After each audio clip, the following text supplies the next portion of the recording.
Press back ang asawa ni Vice President Sara Duterte na si Manasseh Carpio matapos ibunyag ang kanilang bank transaction sa impeachment hearing. At para sa detalye, nasa linya ng telepono si Camille Samonte. Camille, ano bang ginagawang hakbang ng mister ni VP Sara?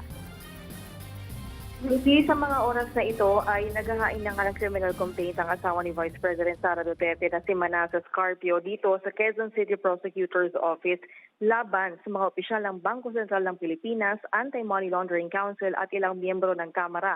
Kabilang sa mga irereklamo sina BSP Governor Eli Remolano Jr., AMLAC Executive Director Ronel Buenaventura at mga kongresistang sina Jervel Luis Trop, Percy Sendanya, Shell Jokno at Laila De Lima.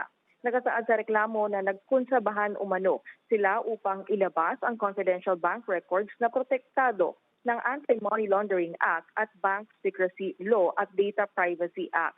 Irereklamo rin ang umano'y pag-leak ng AMLAC at House Committee on Justice ng iba't ibang pribadong record ng transaksyon, kabilang ang insurance, time deposits, investments at utility payments. Sa panayam ng programang Good Morning Kapatid, iginit ang legal counsel ni Carpio na malinaw na may paglabag dahil private individual daw ang kanyang kliyente. Pakinggan natin ang kanyang pahayag. Kaya magkaroon ng trial by publicity sa mga usapin na yan na bank transactions kuno na nilabas ng AMLAC. Kasi ang ginawa naman ng AMLAC yan, siya mismo nag-summarize. Diba? Tama ba yung sinasummary nila? So hanggat wala pa naman yung kaming kopya niyan, siyempre premature para pag-comment si Atty. Carpio. Pero sa usapin namin, talagang dinideny niya na meron siyang 6 billion o 3 billion ba yan.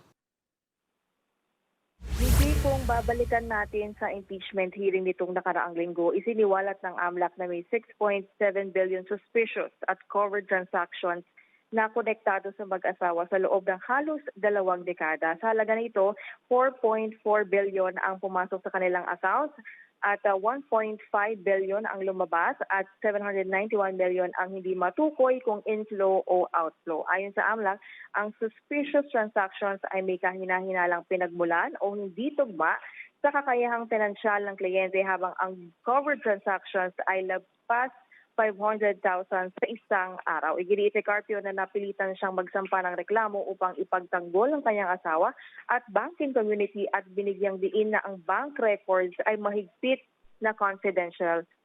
Tinawag din niya ang umano'y paglabas ng impormasyon bilang black propaganda at political harassment laban sa bise at sa kanilang pamilya. Nikki? Camille, meron na rin bang mga naging pahayag itong mga kakasuhan niyang individual?